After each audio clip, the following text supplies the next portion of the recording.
there is a fifth dimension, beyond that which is known to man. It is a dimension as vast as space and as timeless as infinity. It is the middle ground between light and shadow, between science and superstition, and it lies between the pit of man's fears and the summit of his knowledge. This is the dimension of imagination. It is an area which we call the Twilight Zone.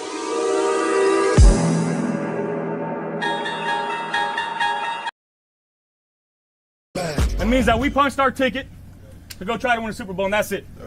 We got one game at a time, starting at 1 o'clock on Sunday. Love y'all, boys. Love you. I'll go to war with every single one. No idea what happened, but let's redo. That means that we punched our ticket to go try to win a Super Bowl, and that's it. We got one game at a time, starting at 1 o'clock on Sunday. Love y'all, boys. Love you. I'll go to war with every single one of you, every game, all right? Here we go. 1, 2, 3, 1, 2, 3. Win.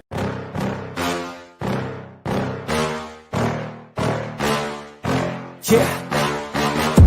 Please tell me that I can't, that I won't, that I fail, that I'll never make it out, yeah. Please tell me all the bad, never good, fill my head full of every single doubt, yeah. Please say any negative thoughts, I pop off when I hear people say I cannot. I get off to the thought of proving everyone wrong, I won't stop to the top, so you better back off and get lost. I'ma stay loud, stay proud, never running out, never heading south. I'll be spreading out, call it word of mouth, can't put me down, I'll be getting loud. You can have me douse, not what I'm about, have your fucking cloud, it be raining now, I keep making sound, go another round, bitch I'm legend bound, can't stop me now. You don't wanna fuck with me, slow burn like a disease. Just tell me that I can and show you things that you couldn't believe. Just tell me that I can. Just tell me that I can. Just tell me that I can. Just tell me that I can. It's showtime. Welcome to Friday Night Lights on the Buffalo Fan Base Network. I'm your host, Tommy, to the highest degree, to the TOP, from the 313, and by my side is my main man, my toucan Sam, the one they call the Apex Man, Mr. Mikey. Happy Friday to all of Bill's Mafia that's rocking with us tonight, and Friday the 13th. And that intro, I have no idea. That's a blooper. It is Friday the 13th, brother. It's going to be one of those days. You're right. Anything can happen. Anything can happen on Friday the 13th. It's live. This is what happens during live TV. Yeah, bro. Yeah, or content, or YouTube, or whatever you want to call this. You know. Look at this. Look at it. I love G-Pick, but come on, Bill's Mafia. How we got our resident Chiefs fan first. Oh, good Lord. What's up, G-Pick? Appreciate you coming through. Best guy, Bill's. Pat out there, see you on 30. Yeah. Thank you. I appreciate you. Good evening, Tommy and Mikey. What up, Robert? Glad you're here. What up, boys? What up, G? Chiefs Kingdom, rocking with you too. Yeah, I appreciate you, man. Appreciate you. So yeah, Mikey, man, mini camp opened up, and we last week I don't know if we talked about it much, but did we think? Did we? I did not think Cook was going to be right. I did not either. Like, I don't think we went over a lot about, like, will he show up or will he not? I think we both agree that he wouldn't, but I don't think we really stayed on the topic because I think we just thought he wouldn't be there. So why keep going on about it? But he was there and he participated. Full participant. That was the biggest surprise. That was the biggest surprise to me. Was not only, I figured if he showed up, he would hold in, right? Because we talked about it. We said, he probably wouldn't show up for mandatory minicamp, but he'd show up for camp. But when he got to camp, he'd probably hold in. The fact that he showed up and did everything just kind of tells you everything about Cook. You know, and not only that, but he spoke to the media. He did. And he said what was on his mind. So, you got to tip your cap to the guy. Showed up, stood on business, said it ain't personal, it is business. And he's here to help the guys. Yeah. And he's making the right decision. I mean, we talked about this, God, when this first happened months ago, whatever. And I said his best thing to do is to play, bust your ass, prove your worth, and you may not get it here, but you might get it somewhere else. But if you don't show up or you don't show up to camp and then you finally do start, coming to the regular season a little sluggish because you missed all that time, you're only hurting yourself because now you're not going to be as productive if you were already being ready in game shape, practicing with the teammates, and it just looks bad. So this is a smart move by him because he's betting on himself, and that's fine. There's nothing wrong with that. And I understand he likes his money. Don't we all? And if he feels his value is what it is, then okay. By the way, and I think you agree with this, we've never had a problem with any player asking any kind of money. If that's what you feel your worth is, go get it. But we just said it's probably not going to happen here, and we don't think it will, and I don't agree with what he feels his value is, but that doesn't mean he doesn't feel it's that way. So it is what it is. You know what I mean? Well, so prove your worth, and we'll see. Yeah, I think it's kind of like how I deal with my stuff at work. When, reviews come around, I have a feeling of what I'm worth. My boss has a feeling what they think I'm worth. And it doesn't always, we don't agree all the time on it. And I can either take what they are offering me or I can go find something new. No different than the NFL. It's just a lot more money. That's all. Yeah. So listen, I was pleasantly surprised. I think I was most surprised that he spoke, and then he was upfront and honest about it, and just kind of talked about it. Yeah. And it was he put it to bed. Unlike when the whole Diggs thing happened, Diggs didn't come out and talk about it, so everyone kept on. Like Cook, day one, went out in front and just discussed it, said what's on his mind, said he was there, and they killed the story. Yeah, and honestly, that's. I always say like Diggs, like Cook was stirring the pot. The thing is, like players can't get mad at media, or even like GMs or coaches when like Brandon Beane says, "Oh, you guys are the one that's making a more of a story." Not really. I got to be honest with you. That kind of bothers me when a GM or coach or player says that, because there's a reason why we're talking about it. It's not so much about the money he's asking; it's about how he handled it, and he's stirring the pot, which is more. Of course, it's going to cause talking and more.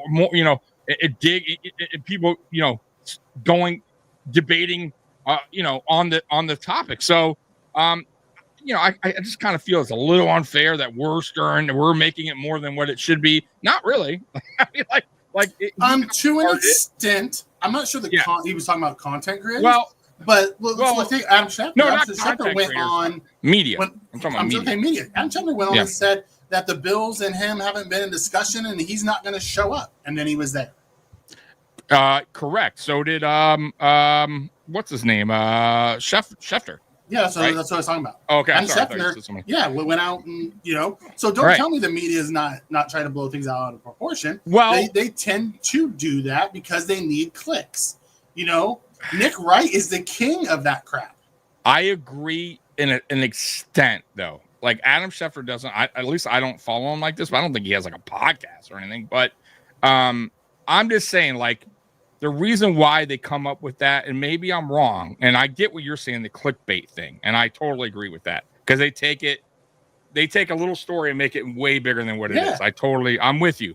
But I'm just saying, when you throw little messages and your brothers, just like Stephon Diggs, just tiny things to get the pot stirring, it's going to happen. It's going to cause more than what it maybe is. I'm just saying they kind of bring that upon it where they make it more of it is. Because if Cook, I'm just saying hypothetically, Cook kind of just stayed back and be like, you know what, I'm going to let my agent handle it. I'm not going to go online. I'm not going to like air my laundry out there. There would be no really story. Now there would be a small story. Oh, Cook's contract, but nobody would be sitting here going, damn, Cook has 15. Like we would not know. You get what I'm saying? I get we're in a new age. Let me ask you this. You go to work. Your job is in the public view. You and your boss aren't agreeing eye to eye on it. You have the opportunity to use social media to help drive your side. You're not doing that? No, because first of all, I don't have an agent where I work. Say you did. Say you did. No, I wouldn't, because that's bad. It's bad for business. Listen, you're telling me Myles Garrett got $45 million because of what he said. Myles Garrett is also Myles Garrett's also one of the best football players in the NFL. A little different, and it's the Cleveland fucking Browns who give up everything for players. So that's not surprising. We're talking about a running back who's what we've already talked about. I'm not going to go back and talk about Cook, but I'm just saying in general, players that, and it's not even about contracts, Mikey. I'm talking about even Diggs had nothing to do with the contract. Diggs was throwing shit out there that was stirring the pot. Yeah. That, of course, made media go, whoa, what's going on? Of course. So I'm just saying. Him dropping, well, the difference with Cook and Diggs, because there's a big difference in how they went about it. Diggs took shots. They took shots at Allen, right? Mm-hmm. Cook put 15. He said 15 one time, and then he put eye emojis when the guys got paid. That was about all, and then he did some podcast where people asked him about it, and he just talked about it. And his brother got into it. Well, his brother added that, again. Yeah. But the difference between the two is massively different. No, I agree. I don't think it was. I'm with you there. But I'm just saying, when a player or anyone invites you into their world, and I'll give you another example, give you a prime example, because I'm not one of these people. I'm not one of these persons that do this. Facebook. I hate when people and I air their laundry on Facebook and want people's reactions, and then when you go say something, hey man, it's going to be okay, whatever. No, it's not. They get defensive. So if you don't want it out there, you don't want your story out there, then don't go on social media. Don't get upset after that people are talking about it. You get what I'm saying? I can't stand people that go on. I'm just saying. So if you were to complain, I'm just saying, if you were to go and complain, Mikey, about your job, hypothetically, right? And then I were to talk about, hey, Mikey's fucking pissed off about his job. And you were to go, oh man, you're making a really fucking big deal about me fucking about my job. I was like, well, you are the one that talked about it. Cook didn't make a big deal about the media. I didn't say Cook did, though. I didn't say. I'm saying players in general. I'm trying to figure out how you're linking these two together. Because Bean had said something prior, and I forget when it was, that sometimes the media blows things up and it's really not in anything what it was. And GMs do that all the time, and players do too. I'm not saying Cook said that. I said Bean said that in some prior press conference, that everything's gonna be a fight. Everything's gonna be all right. You guys make it more than what it is. You get what I'm saying? So it's not really always the case, is what I'm saying. When I get what you're saying, there's clickbait. There's people that podcasts or these. It's not even podcasts really. It's more of the national ESPN, FS1. That these guys that are, Ocho Cinco, all these guys that want to, draw that attention, draw that hype, whatever. But I'm just saying, when a player puts it out there, they're going to run with the story. You know what I mean? And then they're going to make it more than what it is. So it's not real. I'm just saying, if I'm a player, I'm kind of think about it like this. There's certain players that kind of stay off social media for that reason, right? Mm-hmm. They don't say shit. They don't want they just have nothing really to say because anything can happen. You're kind of opening the gates for you to say one small thing and they go, oh, right? He said that. Whoa, right? He must not like Buffalo. So I'm just saying, I'm not saying, I'm just saying.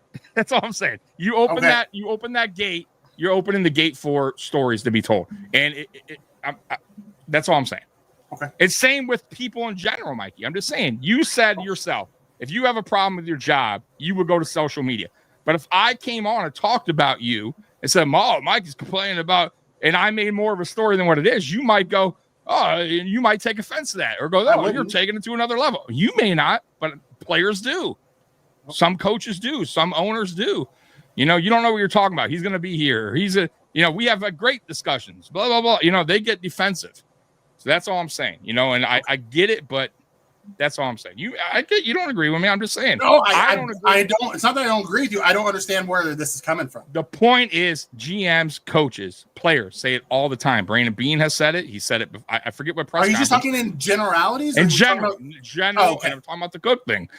That when things like this happen and players open up on social media and complain. I was trying to connect this to the point we were having when you went down this rabbit hole. Because it was about Cook, because Bean brought up Cook about a month ago saying how media's I forget who it was. Somebody said something. And he said, "Oh, it's you guys that make more of a big deal than really is." And so I'm just bringing it up that Cook handled it fine. But he also kind of opened it up for the media to make these crazy stories. He's not showing up to camp. He's not. You know what I'm saying? So Bean can't. My point is, Bean can't say, "Oh, you guys take it so far," but he kind of opened that gate. I don't know. I don't really agree with that, but let's move on and hit some of the comments in here. Yeah. Roy says, do you think Cook stirred the pot when he's talked about training camp in 5 weeks? No, he's going to show up. He'll be there. And that's going to be the end of it. He said, we'll see what happens. He's still angling for a contract. He hasn't got it yet. Now, I'm not sure he's going to get it this year because we still have to pay 2 offensive linemen, and they all can't make $15 million. It ain't happening unless you know. Oh, and I do want to mention one more thing that was on my mind, or I'll lose. I won't mention it. I'll forget. Mikey, sorry. Go ahead. The contract situation. I will say this. Looking at Allen's contract in the taxes, and I don't know if we talked about this last week, in the taxes that he's taking from federal and state taxes and all these other weird, funky taxes for living in New York, he winds up making like $25 million a season. I really wonder if James Cook or any players kind of pricing themselves a little higher because they live in New York and because of that tax. So I am throwing that out there too. Went to Miami. So that is a valid. I understand that too on a player side because they're not only that, they're nothing wrong with Buffalo, and I love the cold weather. I live in Detroit, but not everybody loves that weather. Not everybody loves that scenery. So maybe that comes into play too. The state taxes, the cold weather all year round. They got to live there, right? So maybe that's why James Cook is kind of pricing himself a little high too to stay in Buffalo. I'm just throwing that out there. Weston, can we all join hands rejoicing the Bengals being terrible franchise, not paying their players? Oh my! Holy shit, Tommy! Yeah, what is going on in Cincinnati, dude? They are. First off, they won't pay Hendricks, Hendrickson, and now their first round pick. They want to put some weird clause in there that he's like, no, he left mandatory minicamp. And we're going to get to that in your news. I want to get to the super chat because it's a big one. Callie Blitz with another 100. Callie, dude, Callie. I say thank you all much. I really, really, really do appreciate it. Thank you very much. And I'll throw that train horn.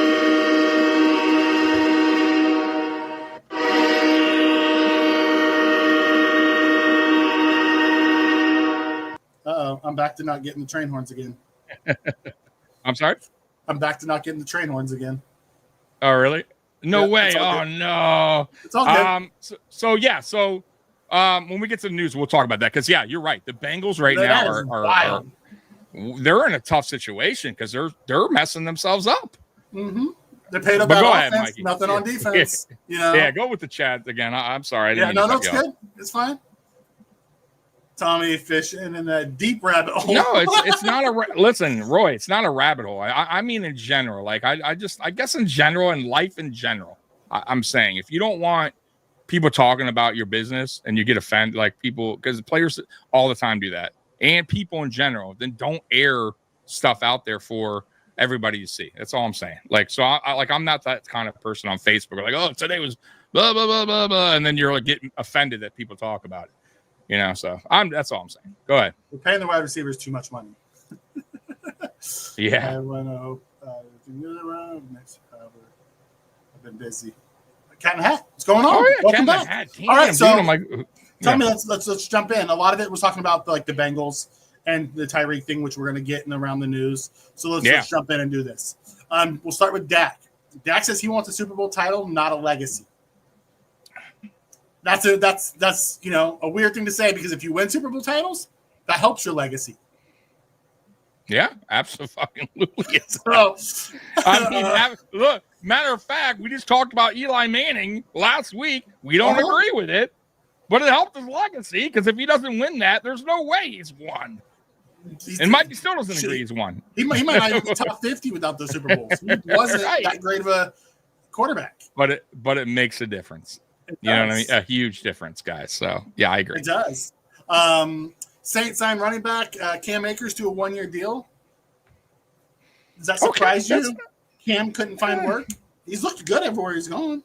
Yeah. I hate 1-year deals. I despise them. Every time I hear that, I'm like, get out of here with that 1-year fucking deal. No, I mean, yeah, it does a little bit, but there has to be a reason why. One, he was a free agent so long, and two, maybe he was overpricing himself. Because there was other ones, J.K. Dobbins. And Nick Chubb signed this week. Nick Chubb finally signed, right? He went to where did he? Texans, right? Yep. Okay. Yeah, I mean, once again, though, running backs. I mean, I hate saying that, man, but the teams are just like they're just not valued as high as they think they are. Everybody wants to really talk about this Bengals thing because it just keeps coming in. So let's get to it. Bengals rookie leaves camp amid contract dispute. So for those that have been under a rock, the Bengals first round pick, Shamar Stewart? Shamar Stewart. I don't know. Yeah. Shamar Stewart, rookie D, and they're trying to strip out guarantees in his contract. They're in every rookie's contract, first round picks. They were in it last year, and they're saying, nope, they don't want it. Take it or leave it, basically, to him. Yes, which is wild. It's wild because they drafted him to replace Hendrickson, who they know they're not going to pay. And not only that, so this is what makes it more wild to me. The rookie, you think Bengals, whoever the hell the GM guy is, I have no clue who the GM is, but you think that the agent of Stewart is stupid? He knows exactly what's going on with Hendrickson. You're in a bad situation. Of course they can hold out. Of course. Matter of fact, he can re-enter the draft if he wants. It's super rare, but he can. So the Bengals are up against the wall. His agent knows that. He knows that. Apparently the Bengals don't give a fuck, which is the oddest thing because they should have got this deal done, got it over with, and now you can go, all right, we got our guy. Now we deal with Hendrickson and trade him, whatever. Now they're in a really tight situation because it's like I said, technically, if Stewart wants, he can re-enter the 2026 NFL draft, and the Bengals are fucked. And they will have to pay Hendrickson, or, I mean, they don't have to, but I don't know what they're going to do. Can that defense be worse than it was last year? Right. Because Hendrickson did have 17 and a half sacks last year, so yes, it could be worse. Yes, it could. They released their middle linebacker. Like, I don't know what they're doing on defense. They got rid of their awesome defensive coordinator. Louis and Maruno wasn't the problem last year for them. They just lost all their players because they had to pay all the offensive guys. So it's wild that they're doing it the way they are. Cat in the hat with the super chat. Appreciate it. Oh, yeah, I got you. Let me get. Thank you very much.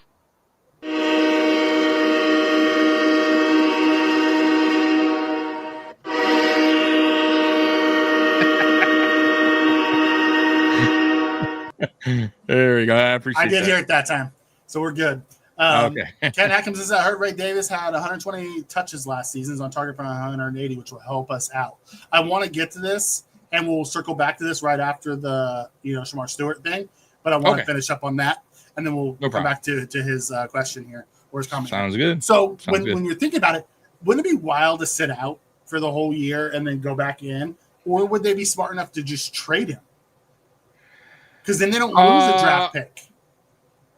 That's true, but once again, he'd have to sign with the team. He'd have to. I guess his agent would have to be involved with the team they're trading to, because he still can. Right? I assume I don't want to go. Whoever trades for him is going to give him the first round. No, I get that, but I would assume though that his agent would have to be part of that. Talk to the team. I'm just throwing that out there, but you're right. That would probably happen with no problems.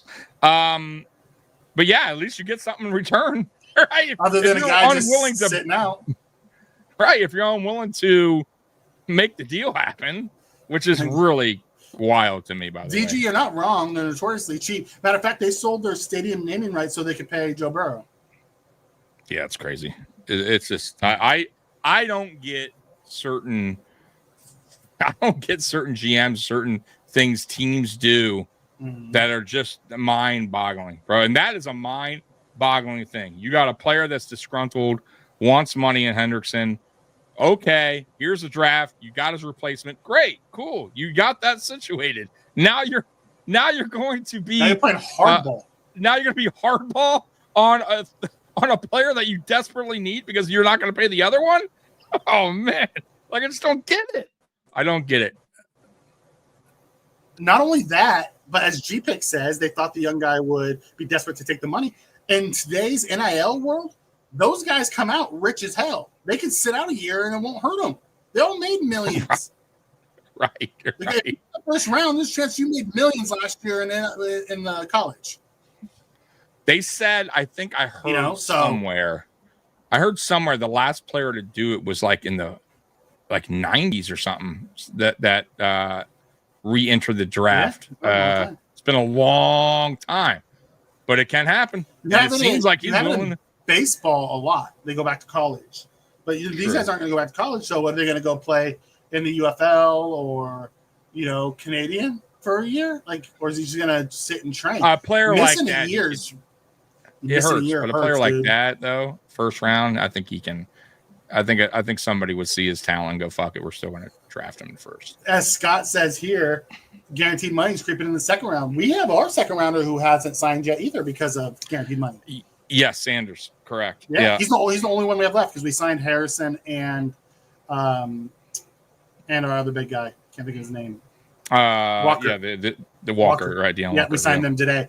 So Sanders is the only one left, and that's because the first two picks of the second round were fully guaranteed contracts. Now they all want fully guaranteed contracts.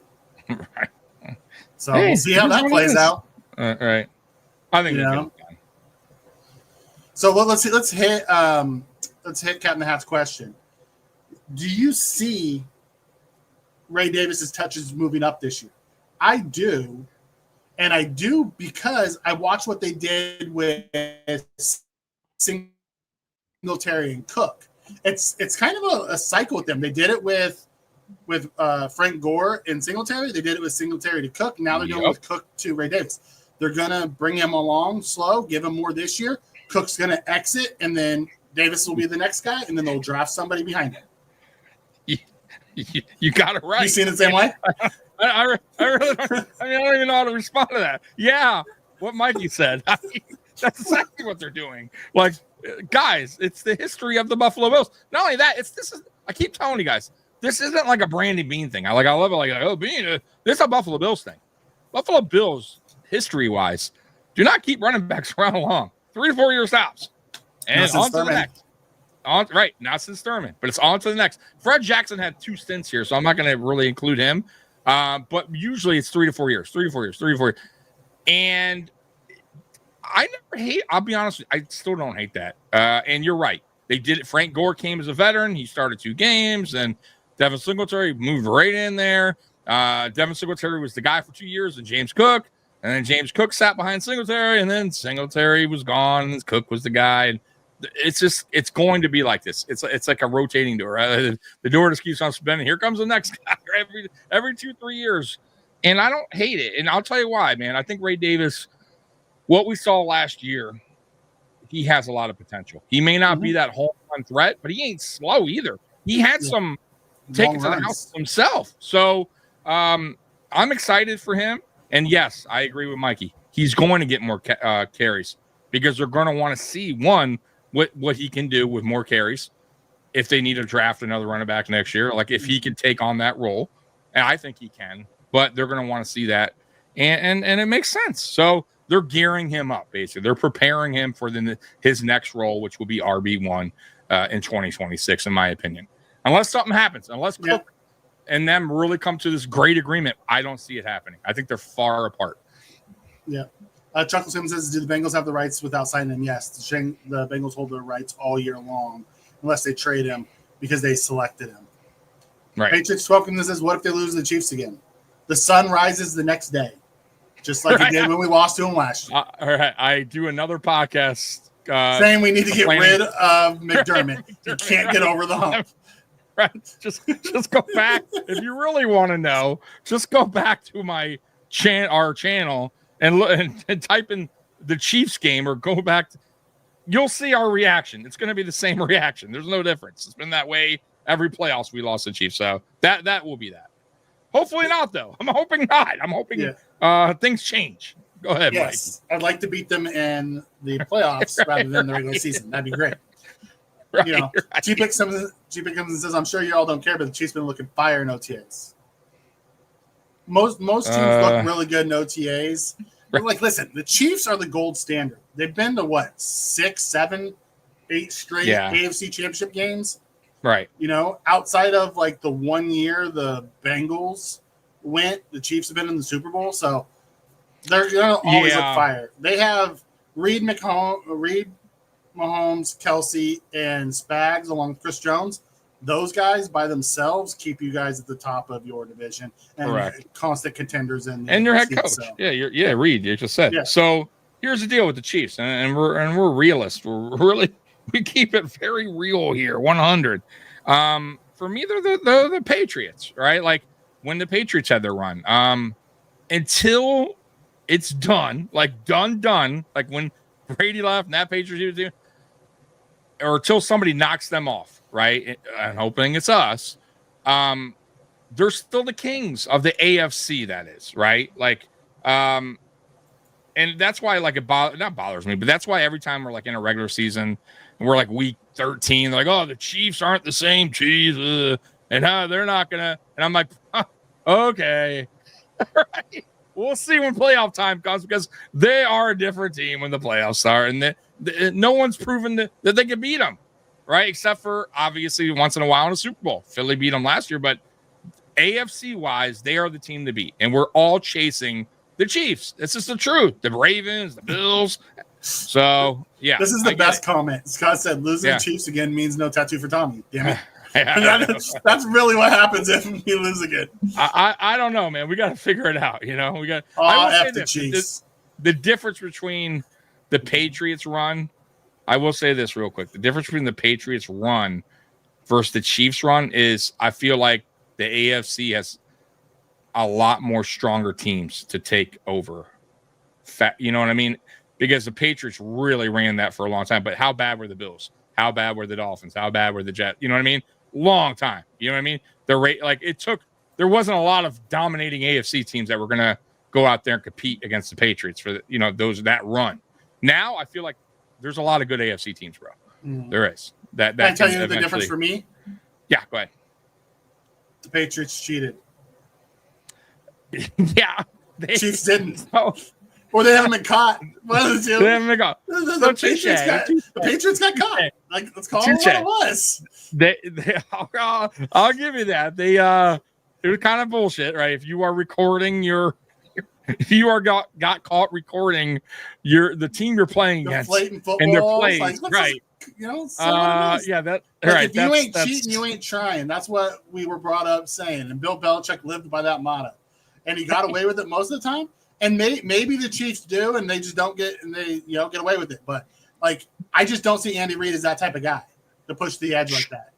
I agree, but you're right though. I think every team kind of maybe pushes their boundaries a little. Like, look at the Orioles. Didn't they get caught with? They had something in there to tell them the pitch count or the way the pitcher's gonna in baseball. They had something in the players' jerseys who were telling them, "Hey, the pitch is gonna go one way," or remember that in the World Series? So I'm just saying, the Astros. It was Baltimore, right? Or Houston. I'm sorry, Houston. Yes, yeah. So it's like, damn, right? If there's a way. I mean, let's call it what we want. You know, Josh, has the acting chops. When guys get close and they touch him, he flails. He is the LeBron. He's got a little LeBron in him, a little bit. He's a tough guy, though. Brady who's the one that told him about it. He's like, you got to do it. Got to sell. You got to sell it. Yeah. You got to make the refs see that they're hitting you because they're gonna do it. I'm like, but sometimes I'm just like, Josh, what are you doing, man? 6'5", 250. He's jumping over and doing the next thing. He's getting flopped when he gets touched. Barely. Right. Like, listen, they all push that limit. Yeah, I know. I love when he falls and he looks at the ref and goes, points at him. All right, fuck it. They all do it now though, and it's wild. They do. It's wild when they do it. Yeah, I know.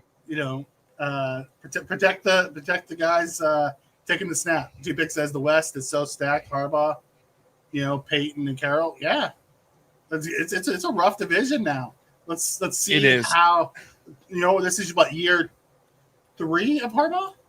2. Year 2 of Harbaugh with the Chargers. Yeah. Year 3 with Peyton. in year one with Carroll. So let's see how they all line up. It's definitely not the cakewalk it's been in the past for them. I still don't see any of those three taking out the Chiefs. I think the Chiefs still win the division. Yeah, the Chargers are weird, man. They're still weird. We'll see. I do like the addition of Harbaugh, obviously, but I don't know what it is about that team. They just can't get over the hump. They can't get past the first round. Like, we're making the playoffs sometimes. So I don't know. And they've had some really good rosters. Mm-hmm. So I don't know why they've struggled. Same with Cincinnati, to be fair. I feel like Cincinnati's been just like this weird team that has so much talent and just, jumps out the gate so slow and loses games. And I hope they continue doing it. I hope so too. It's just so odd to me. I don't get it. The Chargers are what the Chiefs used to be. Is that pre-Mahomes, where they're good enough to get in the playoffs, but they can't win a playoff game? That makes sense. Yeah, I could see that. And Herbert's so talented. That's what's so weird about the whole thing. Yeah. Yep. He just said he has pre-Mahomes. Yeah. Yeah. Sometimes you get those two people together and it just works. All right, let's continue going through. Irsay, the Colts were transferred to the Irsay's daughters. Yep. One of his daughters is now the CEO. The other two are still part of it. But Jim Irsay is going to be inducted into the Colts Ring of Honor in week 1. Good for him. Should be, obviously. Yeah. Right. It's just sad situation. It is. Raiders praise coachable Ashton Genty at minicamp. Okay. So, yeah, that dude, unless something crazy happens. I'm excited to see what he looks like this year. He should be solid. He's built. Boy, he's built. He seems like he's built to last. Mm-hmm. But we'll see. The thing is with him, though, I will say he has a lot of tread on the tire. So I'm very interested to see what he does his first 4 years or so and what his contract's going to be like. Like how they're going to, what I mean? He's making a ton of money being the highest pick. He's already the 5th or 6th highest paid running back in the NFL as a rookie due to where his slot was. I wonder how they use him, though. Like, you know what I mean? Like, if he's going to get a shit ton of carries, there's what I'm saying. Like, are they going to use the shit out of him his first 4 years? You know what I mean? Like, get what they can out of him. Very curious how his career is. No Bones comes in and says Chargers lost too much on defense and free agency. They did lose a bunch of people on defense. Yeah. Something tells me Harbaugh's just going to figure it out, though. He always does. Smart. Yeah, of course. He's smart coach. Such a smart head coach. Harbaugh's who we wanted. Yeah. Yep. The coach Josh. Difference is the Pats were winning, cheating, and the AFC is weak. Now KC's winning. The AFC is stacked with good teams. Listen, you got to tip your cap to the teams that can just still figure out a way to win. Like, it's not always pretty with KC, but they just know how to win in the clutch. Their guys come up clutch. The difference between the Kansas City Chiefs and the Buffalo Bills right now is when Patrick Mahomes needs his guys to make a play, they make the play. When Josh needs his guys to make the play, they don't. Also, too, I feel like their coaching staff, and everybody from head coach to OC to DC to everybody, I feel like they're really calm and cool under pressure. I feel like our coach, not just our coach, other coach too, they get tense. They tense up. They Andy it's like they haven't been there when he's with the Eagles. He did that. Yeah, he was like that with the Eagles. Yeah. So maybe it took some learning from him. Took a little bit of experience. But yeah, I noticed that too, man. Like that's like. They could be down, and Andy Reid's the same composure, right? That if he was up winning, Here's a great trivia question for you, Tommy. Sure. You gave the answer already. Last team to win the Super Bowl with the running back who's drafted in the first round and led the team in rushing was the Colts. It was Joseph Adai in 2006. Forgot about Adai. God, it's a while ago, huh? That's a great one, He said, "Yeah, the division sucked during the Brady eras. It did. Like the AFC wasn't good during the Brady eras, really. Rough. It was rough. Like outside of Manning, and every once in a while the Steelers. It was like just those three teams. Yeah, Raiders once in that 1 year they had that one good year, which they got hosed. Yeah, by the refs. Remember? Yeah, the tuck rule. Was, right. So. But it's so funny to see them make commercials about that stuff now. I know. That's kind of awesome. All right, let's finish this up. Gate. Yeah, let's finish this up. Jets Sauce bought in, hopeful about a new deal. So he's bought into what Aaron Glenn is selling. Okay. All right. Hey, we'll see. Got a defensive-minded head coach. That's a defensive team. I mean, they were built that way. Defensive-minded head coach. Yeah. Well, I know, but Aaron Glenn has proven it. Like, at least he did a really good job with Detroit. So, very curious what he does here. Maybe he has a new philosophy, new voice, and he's selling them. So, we'll see. G-Pick. The Chiefs were trashed during the Brady years until we got Alex Smith. And we also took Brady out for a year, because he was Pollard who hit Brady low towards his head. Oh, I forgot about that. You're welcome. It'll be interesting to see, like the Jets fan base seems to be rejuvenated with the new head coach and GM. I would hope so. Garrett Wilson's really excited about playing with his college quarterback in Justin Fields. Okay. So that'll be interesting, to see what Fields could do. This is basically his last shot at being a full-time starter. It is. The chance to be a cornerstone somewhere. Yeah, this is it, buddy. If this doesn't work, he'll bounce around the league and be a solid backup, but he'll never be that cornerstone franchise guy. He'll be like Teddy Bridgewater. Yeah. He'll be bouncing around. You know what I mean? So he'll making a good living, but he'll be the backup guy. Right. You have a long NFL career. That's a backup career if you can't make it this go around. This is same with. I'll be honest with you too. Same with Sam Darnold. Though Sam Darnold did good last year, I'll give him that. But he kind of showed his colors down the stretch there. I don't put that all on Darnold though, because that offensive line was ravaged. But I get it. But here it is. But he also had a hell of a team. We'll see now. Here, this is another chance. I'm just saying. Mm-hmm. If he kind of does the same thing where he kind of falls at the end there, kind of makes mistakes, then I think he'll be a journeyman. You could possibly see him starting when somebody gets hurt. Maybe he takes over for a couple more years, like the Tannehill kind of. Maybe I could see him doing that. Because remember, Tannehill was a starter. Then he went to Tennessee. He wasn't the starter and got the job. Became the starter. So took it from Mariota. So. I mean, I could see that happening. We'll see what happens with Darnold. I'm very curious what he does over there now. So, yeah, man, 1 year Minnesota did not. I hope he does well. I like to see guys, who get that bad rap after being, have that redemption story. Baker Mayfield was one. I rooted for him. I hated seeing all the commercials when he first came out, but it humbled him. And he grew, and he's now really good, and I like that. You know what? I didn't hate the commercials. I thought the commercials. I'll be honest with you, I thought they were funny. I thought they were good. Yeah, they played him so much. It just got old. Get it, but the one where he's in the stadium, I always thought that was funny. I thought he was. I don't know. Those didn't bother me for some reason. He's that quarterback like Baker Mayfield. There's certain guys that just bother me around the NFL. I just don't like them. I don't know. With him, he's whatever. He's okay. I'm okay with Baker Mayfield. Dude went to Cleveland, a shit team. He got him to the playoffs. They didn't help him at all. Their head coaches were a disaster. So he was thrown into dog shit, literally. And he went to a better run organization in Tampa. I still don't think he's a great quarterback, but he's a good quarterback. He's a good starting quarterback. He's like Geno.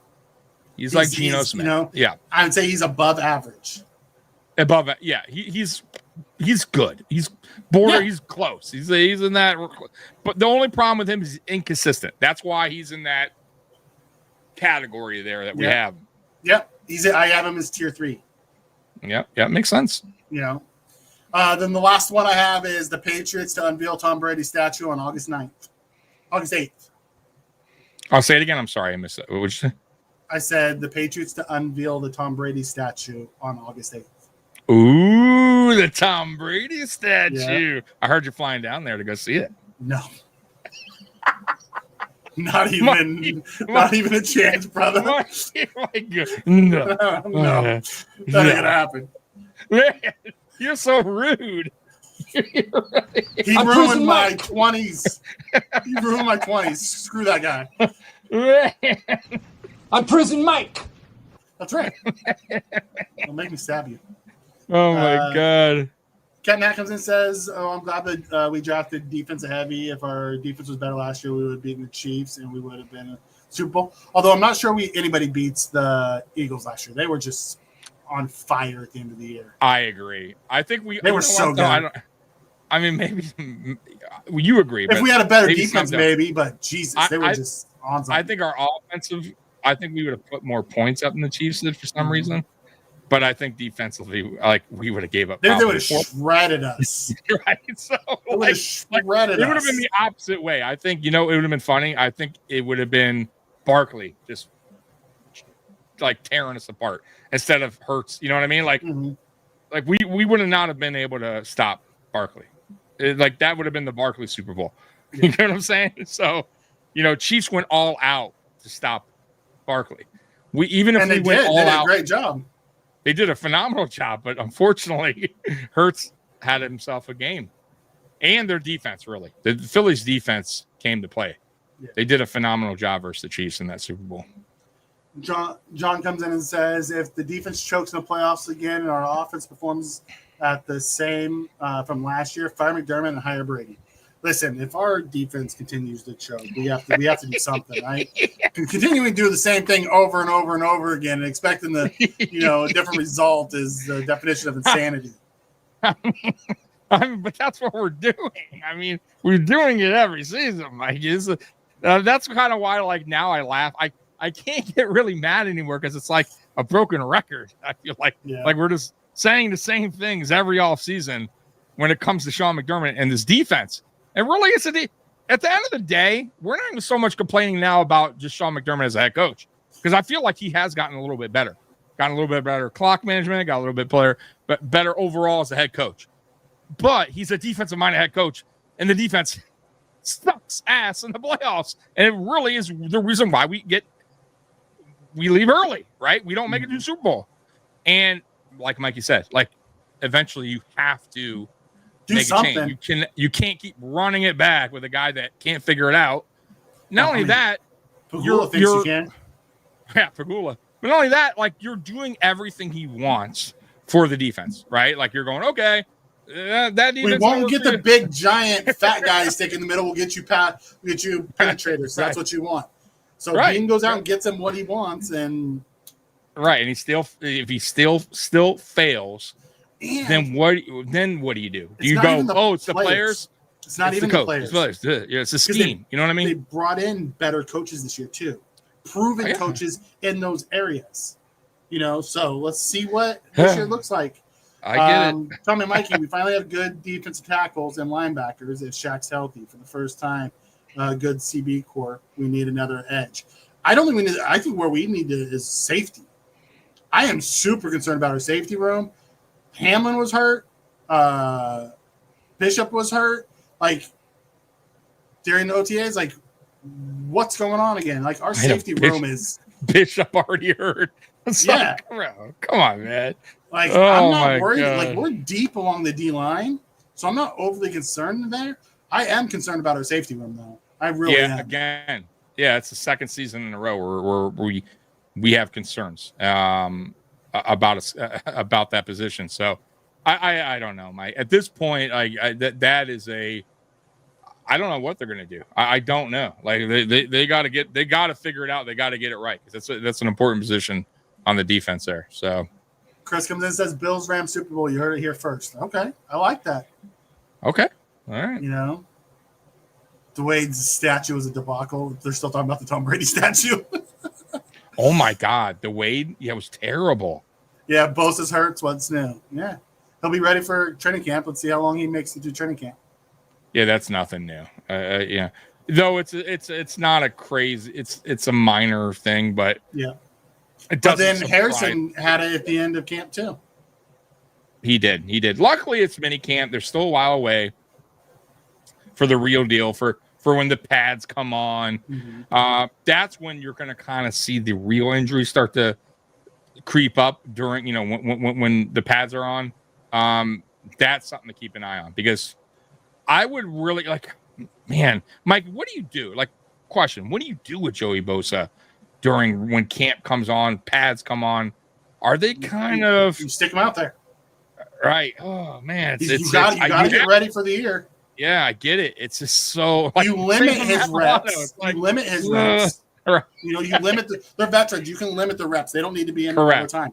Same way once the year season starts. You need those guys healthy for the stretch run. You limit the reps early. You have Shaq Thompson. You have Dorian Williams. You have Bernard. Like even Buffalo Joe's been looking good. Like so, you have other depth linebackers that you can use to where Mono doesn't have to play 100% of the snaps. I'm with you. I would 100% limit them. Limit them in camp as well. Them, damn it! You know, Pagula wants Bean. Yeah, you talked about this a few years back. You said he was going to be here to open the stadium. Oh, he'll be here next year no matter what because they're opening the stadium. 100%. 100%. You know why? Because I feel like Pagula's feel like they like if it wasn't for McBean, maybe there would be no stadium. I got to be honest with you. Like, you know what's funny, Mikey? I did a video back in 2021.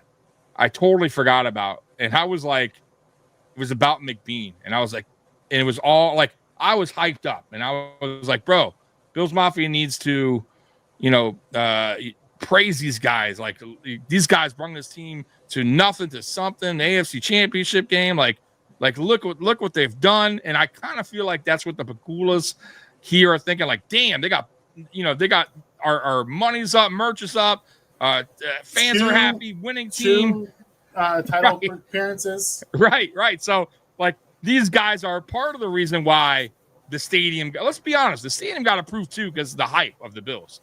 Josh right? They had to be right. It's the stadium Allen built. Absolutely. So, come on, like they feel like I almost feel like they like, yeah, like we owe you this much. You're gonna be there. When that I do. I mean, they were there at the groundbreaking. They're going to be there when it opens. You think they're not right? They got the picture of the gold.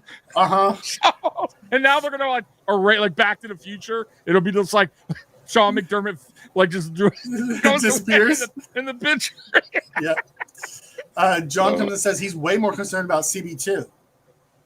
I'm not. I think our CB room has way more depth this year than it did last year. Oh, dude, yeah, absolutely. I gotta say, I get it. There's a bunch of like actual battles going on to see who makes this roster in that absolutely. Room. Like John, like I understand where you know everyone has an opinion, but the only thing I can tell you is go really look at the depth, like the players that we got there in the room, and I'm telling you, look at their film. We got some young players, some hungry players. Mm-hmm. We got Trey White back, who is a guy that's been there, done that. They're going to help these younger cats. You got Christian Benford coming back, who's only getting better. He's our CB1. Yeah, Benford's our CB1. White and Harrison are going to battle for CB2. Yeah, and don't count out Strong. You know exactly, Jordan Strong. Yeah, and the other guy was too. good. I forget the other guy's name. Out of was it Ohio State? Oh, you're talking about Hancock? Hancock, they're trying to safety right now. Okay, cool. Either way, that guy's also another play I would look for too. Ingram. Then you have Ingram. You have Dane Jackson. So the floor room is so much better this year. Like we have a bunch of guys who are going to fight for that roster spot. Like there's not like oh crap, who we got to put in. Like, don't forget about Ingram, too, who played well last year in spot. He did early. Starts, You know? So, I'm more of the safety. G-Pick said DE2, a question. No, it's going to be Groot on one side. It's going to be Bosa on the other. And then once, Bosa gets hurt, then they have AJ to fall back on. But then they also. Once he gets hurt. It's going to happen. He just needs to be healthy for the playoffs. Mikey. Once he gets hurt, then they have AJ, and then once Hoyt comes back, and don't sleep on Solomon Jackson, and then we have our rookie Jackson, but don't sleep on Solomon either. Solomon showed flashes last year. He absolutely did. I feel like that's a project that they're really. I feel like Solomon, they're really tweaking his game. I feel like he's like I can see Solomon as a player that. Almost like a parcel where they can kind of line him and he can kind of shift around more, you know what I mean? Because he's athletic. So I could see him going around that line, lining up in different spots. Even I'm telling you, like, he's that athletic. So very curious what they do with Solomon. He needs for me though, he needs to gain a little bit more muscle, a little bit more weight.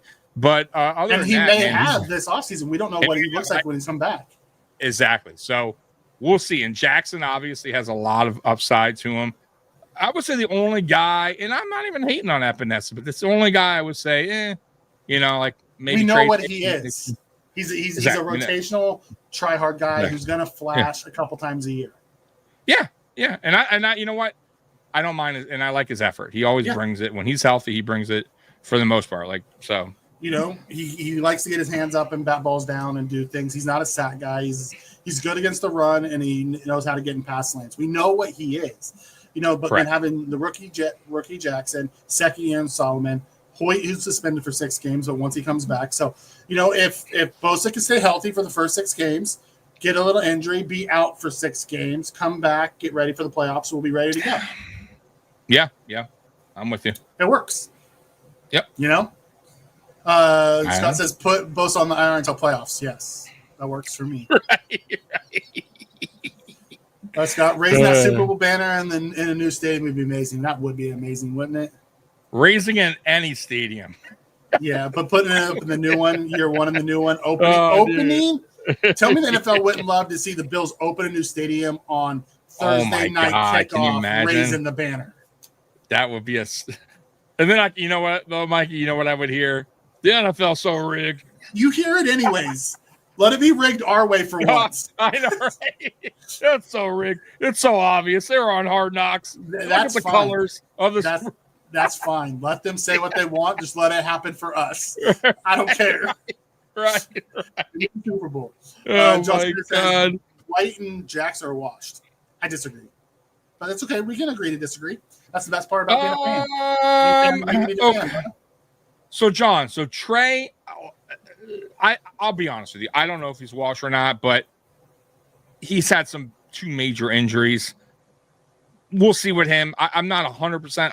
But I do like his leadership. Exactly. I like, but he brings something. He brings that leadership. He brings that knowledge of the defense where he can help younger players out, and we'll see what he brings on the field. Right. So that's one. Jackson, however, on the flip side, same thing, but he doesn't have the injury history, and he's always been a solid depth guy. So I never had a problem with Dane Jackson. So we'll see. So the Dane thing I disagree with because he's always been, a solid depth guy, and he's never really been. I've never seen him washed. He started for us because we didn't have a better option. Yeah, and I didn't think he was terrible, though, is what I'm saying. But he's more of a depth guy, is what I'm saying. Mm-hmm. I know he started it 1 year, but he's always been he's a depth guy. He's Hamlin. But I don't know if he's Hamlin. Yeah, exactly. He's Hamlin. He's a good depth guy that can come in. He's an above average depth piece, average to below average starter. Correct. I'm with you there. Yep. John comes in and says 6 rounders really don't move the needle for me. It's all on Harrison. See, and this is where I disagree with you because Sean McDermott's known for taking those 6 rounders and turning them into something. Yeah. Like Benford was a 6 rounder. Yeah. Does he move the needle today? Exactly. So yes, I want to see Harrison take it and be CB2 because he has skills that we don't have elsewhere. That speed and his ball hawk ability is truly what sets him apart. Correct. So, yep. We'll see how it goes. It'll be interesting. The Michigan Panthers UFL champ says, well, guy about CB depth, he was looking about trading for Green Bay Packers guy. Yeah. Alexander.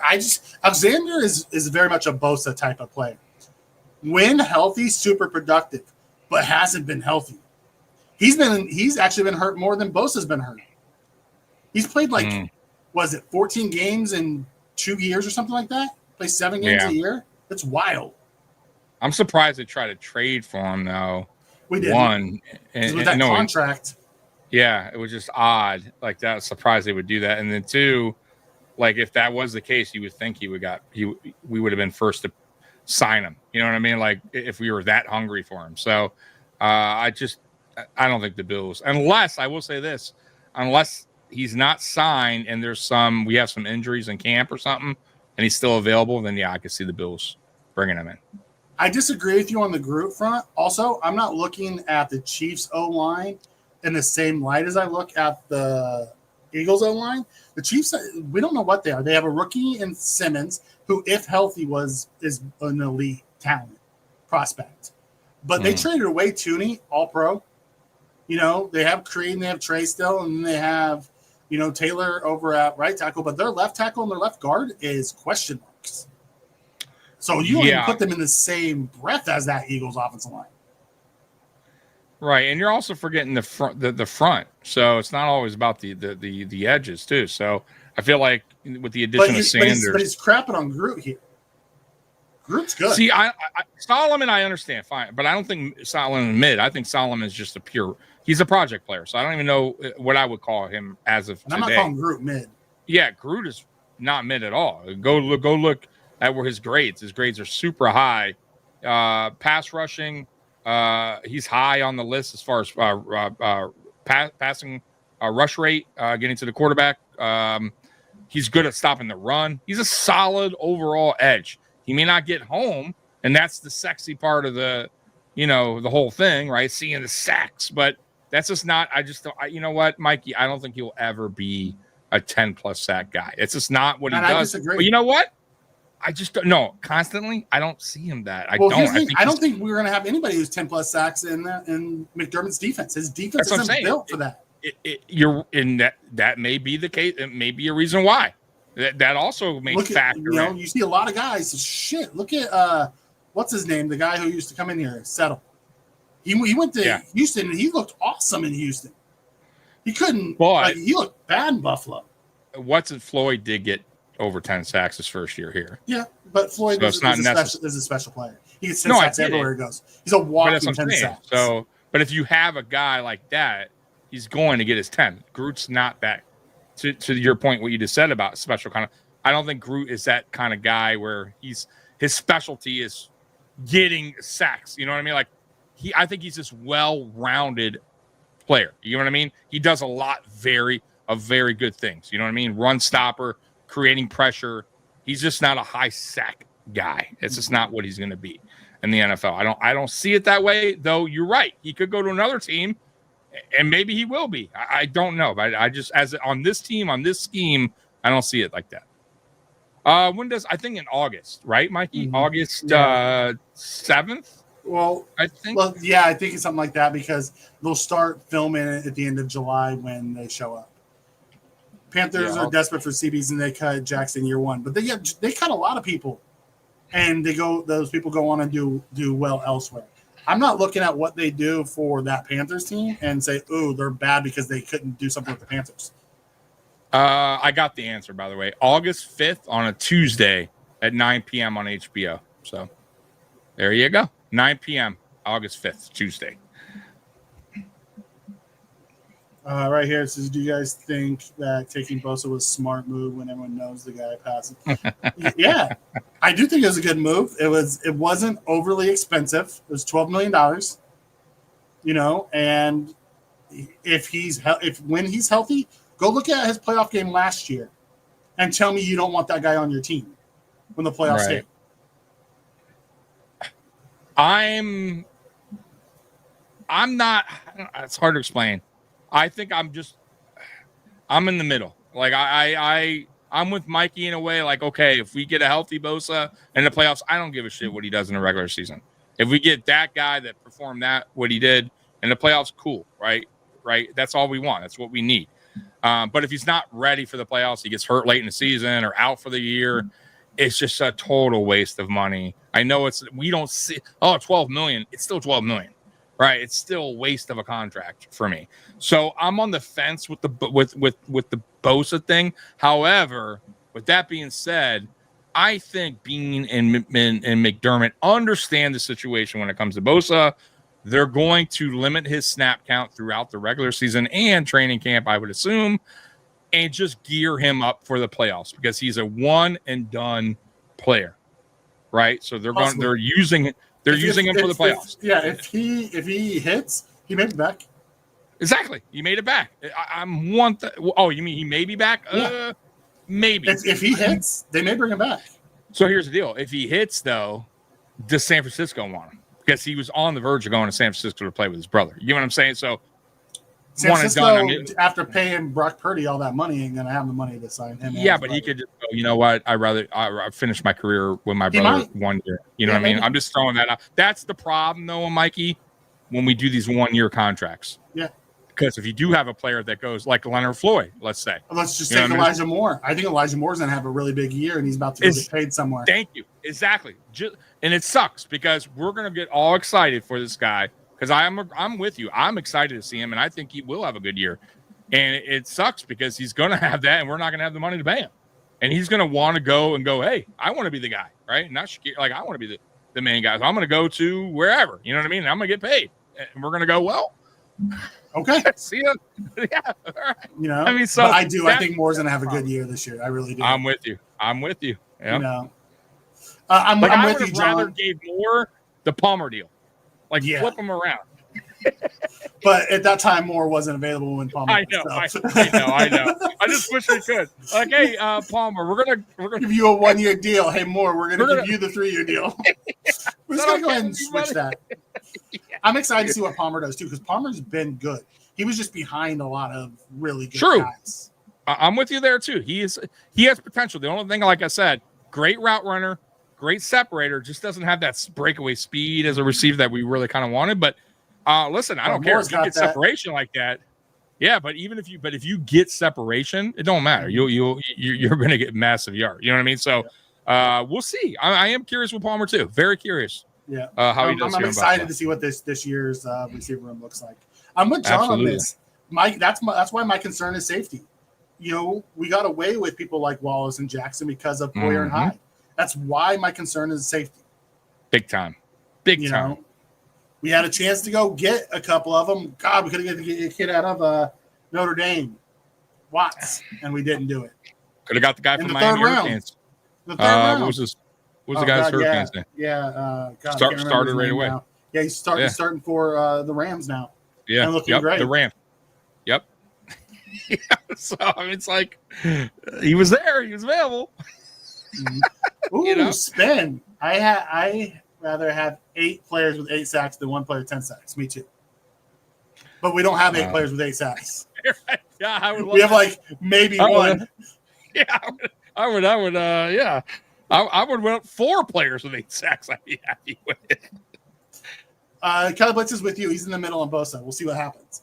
I'm a fan of Bosa's game when he's healthy, and I think if he can be healthy for the playoffs, that $12 million investment is going to be worth it. If he doesn't, it's a 1 year shot, and oh well. We swung for the fences, and that's what we're asking B to do. Take chances. Right. Yeah. You know. I'd rather have the 1 year swing than go get like a Javon Clowney for 3 or 4 years. Yeah, no, forget Clowney's just there taking bags. He's stealing. Like, but I'm saying if you're gonna take the swing on the guy, take the swing on the guy with the upside. Yeah, I just wish for one off season, and maybe I'm wrong. I mean, obviously I'm not GM. I'm here with you, but I just wish instead of giving all these 1 year deals out and all these, the money that they're spending, because it does add up, that they would go, you know what? Let's just spend our money on one big key free agent. And I know you got to fill the roster, but you could do that through the draft and get UDFAs. We were trying to do that with Garrett, and it didn't work out. Garrett ended up signing back. Yeah. We were flirting with Garrett hard. Damn it, Garrett. And then we were flirting with Hendrickson hard, and it didn't work. Yeah. Neither one of them worked out. Well, because Cincinnati's idiots. They're still, I don't know what they're doing. $45 million for a DN. Yikes. That's quarterback money at your defensive end. Wow. I mean, let's be honest. He's the best player on the team, so give him the money. I tip my cap to him. And it gets fans back. What's Micah going to get now with him getting 45? I know. Garrett just wanted to win a Super Bowl. Leave him alone. Nope, he said, if I have to be here, pay me like I'm a quarterback. Yeah, fuck it. I'll retire a fucking. You want me to retire Brown? Pay me. Right. At the end of the day. All right, Tommy, we've been on here for hour 10. I don't want to spend 2 hours on here tonight. You have a ton of stuff you want to get to, so let's get to something. We'll run through it. Yeah, we'll run through it. So the other day I saw this list. Locked On did it. Top 10 most important Buffalo Bills. So So I'm just curious. Let's see what they have. This is from Rumblings. I think they did their own list. I didn't watch I'll be honest with you, I didn't watch the Locked On. So we're just going to go on. I didn't watch. I usually watch it every year, but I didn't this year. So Joe Marino brings on a consensus of a bunch of different content creators and media guys to give their consensus list. So everyone comes in with their own top 10, and then they take them all, rate them, and then come up with a consensus top 10. Yeah, so he was one of them, this guy, whoever this guy on Rumbling, because he mentions it here. He says, it was part of the exercise that takes place each year with Joe Marino, blah, blah, blah. So he was part of it. So this was his list on that show. Okay. So, and we'll go, and obviously if we disagree or we have somebody else we want to add. For this year, or is this for future? Right here, this year, coming up, 2025. Okay. Yep. Top 10 for this year. Ed Oliver at 10. Ed Oliver at 10. We won't read it. We'll just go through the players. Ed Oliver at 10. Cornerback Max Harrison. Mad Max. Number 8, Dalton Kincaid. Number 7, Khalil Shakir. Number 6, Terrell Bernard. Number 5, Spencer Brown. Number 4, Christian Benford. Number 3, Deion Dawkins. Number 2, Groot. And number 1, Josh Allen. Now, he has these numbers on the side. I'm thinking that's what, maybe he's saying that's what Joe Marino's had him instead. I think. Okay. You know what I mean? Like how and Spen said it's the list is for the future. The future of the Bills, not just this year. Okay. So I just said the most. But yeah, you're right. The most important to the future of the Buffalo Bills. So I apologize. Okay. Most important to the future of the Buffalo Bills. Thank you, Spen. So here's where I would be different. Ed Oliver, I would not put at number 10. I would put Sanders at number 10. Sanders is the future at defensive tackle. He's going to replace Ed in probably about 2 or 3 years. I'm with you there. I think you're right on that one. I'm going to go with you on that one. Because you're right. I think that's what they're gearing Sanders up for. Spence telling us the numbers of the side are what Joe Marino and his collabs with different content creators had. Yeah, I know. As a whole. This is one of them. So yeah. So that's what he was just saying. What the numbers to the right. Oh, okay. It's where they ranked as a whole. Yeah. So for him, like Joe Marino's group didn't have Ed Oliver. Yeah. Or Maxwell Harrison. And our. I would say Sanders is not my 10. I would say Max can be on there. You know, at 9. I'd be okay with that because he'll be up for a contract when Benford's contract ends. So it could be that now Sanders could be that CB1 and then you get that rotation of constant. So you're not paying more than one CB at a time. Dalton at 8, I'm good with because I still think he's young enough and has a bright enough future that he could be good for the future. Okay. Khalil at 7. I actually think Khalil should be a little bit higher. We just paid him, and he's wide receiver 1. Bernard at 7, I'm good with as a top 10 guy. Brown, I'm good with. He's the future anchor of our offensive line. Absolutely. Yeah. Benford at 4. Yep, I'm good with that. Dawkins, like when you're talking future, are we talking next 2 to 3 years? Because then, yes, Dawkins belongs there. Yeah. Otherwise, I wouldn't have him on there. Right. Yeah, he's getting up there in age too. He's 31.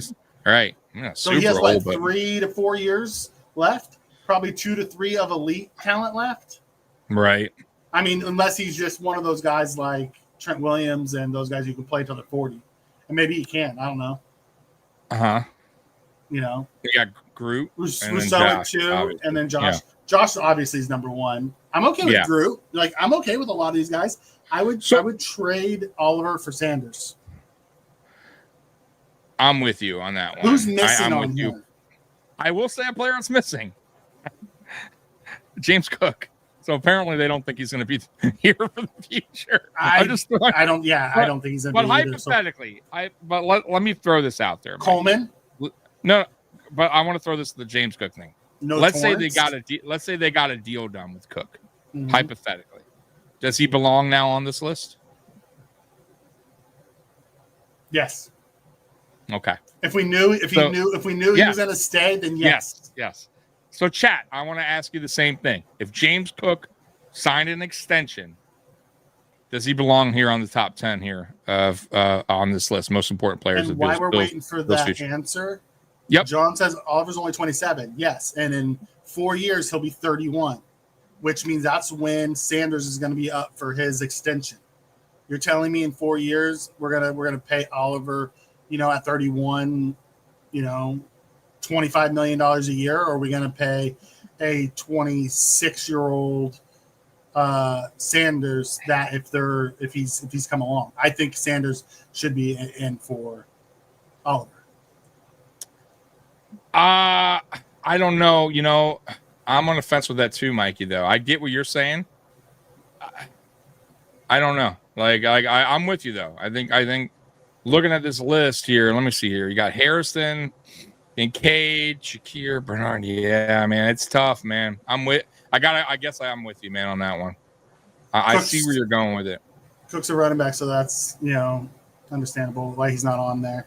If they extended him, then he would have made the list. Why hypothetical? Keep it real, my dudes. All right, he's not going to be here. So, as people came in and said, "Who's missing?" Coleman's missing on that list. Right. I don't know why I didn't think about that. That is surprising. He was on Big O's. Jerry's. That's tough. You know what? I like Torrance too. God. Bishop. If Bishop hits that, he could be a key to that safety room. I'm taking Kincaid out of there. If it's me, I'm taking Kincaid out, and I'm gonna put. I gotta say it. Torrance? I love Torrance though. I do, and I think Torrance. God, I would love to put him here too, but I'm gonna go Coleman. I'm gonna go Coleman because they drafted. He was a second round, basically our first round, wide receiver. They have high hopes for him. He's gonna work out. It'd be way easier to do the top 20. It's a toss-up. I think it's a toss-up. I think honestly it's between. I wouldn't hate Torrance either there. You know what I mean? But I'll go Coleman. But man, that's rough. That's a tough one. What do you think? Ooh. What would you go? What about Dorian Williams if he replaces Milano?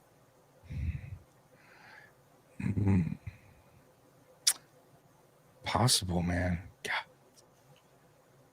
I don't know, man. That's a good one too. I might take out Oliver, not put in Sanders, and put in. I'd probably put in Torrance. And you're keeping Kincaid in, huh? I don't know about Kincaid. Listen, I think Kincaid they bought in on him. He's important to succeed in this offense. I get it, man. He's important. I don't know. Something tells me it's not. Something tells me the Kincaid thing's not going to work out, guys. Okay, so then I take could be Kincaid wrong, and I hope I'm Torrance wrong. By the way, I hope I'm wrong. Coleman. There you go. Yeah. I hope I'm wrong about that. By the way, because I do like Kincaid, and I see the upside, but I almost feel like they're doing him a disservice the way they use him here, and that's why I almost feel like he's not going to work out here. I would love to put Landon Jackson in there because I think Landon Jackson's going to be ends up being the starter by next year, opposite of Groot. I really do. Yeah. I think it's going to be Groot and Landon Jackson will be the two starters next year. Yeah, that's another player that I'm excited to see. It's hard to put a rookie in the most important for the top 10. Yeah. But, man. Like, preseason is going to be fun this year for the young cats. And you get to watch it all on Hard Knocks. yeah, dude, you're right. You even think about that, too.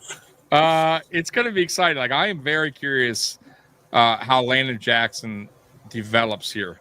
Because I think he has still not a lot of work to do, but I think he has room to grow. Like he does. He still isn't fully polished, right? So very curious when they get their hands on him, what they could develop him into. Because man, he has all the tools to be something special. So we'll see. I'm excited about our new defensive assistant, who's like a D-line guru. His last major project was Hendrickson. and then he was the defensive coordinator for the Jaguars last year, who had, Josh Allen as the pass rusher and had Walker as the pass rusher. He knows how to get pass rushers to use their best stuff. So I'm excited for that guy to see what he can do with some of these pass rushers. Maybe he unlocks something in Groot too. Yeah. We haven't had the best defensive line coaches, man. We really haven't. No. I'm excited about it this year. He could be our new Cromer. Yeah, I'm with you. I coaches make as you can see, these position coaches make a big difference. If you got a good one or a shitty one, Bobby Johnson. Yeah, Aaron Cromer walked in and created one of the best O-lines in football. Right. By the way, we were all right away. I was like, "This guy's terrible. That offensive line. He hasn't developed anybody." Yeah, let's get rid of this guy. They made thank God they made the right decision there, and didn't keep on with him like they did the special teams coach for way too long. Which I love. Torbert, our new special teams coach, is awesome. Mm-hmm. She'll absolutely play like it. Tell him something. Yeah, Cromer, 100%. Cromer needs a raise. Right. Yes, he does. You want to keep him here as long as you can. You can, yes. 100%. That dude is an elite O-line coach. I got this coming up. We're gonna get you out of here on time, Mikey, tonight. So I'm gonna fly through here. Chat. We're not gonna worry. I just want to get Mikey. Mikey's hungry. All right. So we're gonna rank. Well, not us, but PFF's ranking each NFL team's top quarterback, wide receivers / tight end duo ahead of the 2025 NFL season. All right, here we go, Mikey. All right, first up, Cincinnati Bengals, Joe Burrow. They're coming at number 1, Joe Burrow and Jamar Chase. You agree? Our number 1? That's what it says, 1. Burrow and Chase takes the cake. It's a top pass. Burrow's a top connection. Burrow's a top 4 quarterback. Chase is a top 2 wide receiver. Yeah, so it says right here. You're good with that? Okay, so coming at number 1 is there. Number 2, Philly, Jalen Hurts, AJ Brown. I don't agree with that either. Jalen Hurts. AJ Brown is a top 5 receiver. Jalen Hurts is not an elite quarterback. I'm sorry. He's surrounded by elite players. Yeah, I think I would not have him 2 here. I would not have him 2. That's me and Mikey agree with there. Oh my God, no. I don't agree there either. I like them. They're good. Mm-hmm. Good duo, but I don't think so. So I disagree there. Not that high, at least. Okay. All right. So right now we don't agree with the last. Honestly, 2. I would put Tua and Tyreek ahead of Nico and Stroud. Yeah. This is why PFF I do not agree. I love the Jaden and McLaurin one. I love that one. Yeah, this is a good one. That's a good one. All right, so that's 4. 5, Mayfield Evans. Yep. What do you feel? Not wrong there. All right. Okay, so Mikey agrees there. We'll get to the chat on this, by the way. You guys can weigh in on this. Lions, Jared Goff, St. Brown. Yeah, I like that. I probably have them a little bit lower, but I like that. I do. Yep. 7, Prescott, CeeDee Lamb. Prescott's, solid. When healthy, right? When healthy. Yeah. I would have him higher if he was fully healthy. I think they should go higher. But last year, the thing is, too, is, I think that's probably why. I still have them over some of the ones that were up top. Yeah. I'm with you. 9, Stafford, Puka. I think they should be higher. No? They should be higher. Right? A lot higher than 9. I mean, my God. I think AJ. I saw him firsthand. I would put AJ and Hurts probably at 5, and I'd probably put Stroud and Nico at 6, and I would move some of these other guys up. Okay. And last one, Penix and Drake London. Really? I don't know about that. You think? No, right? Allen, Shakir's better than that. Yeah, I don't agree with Allen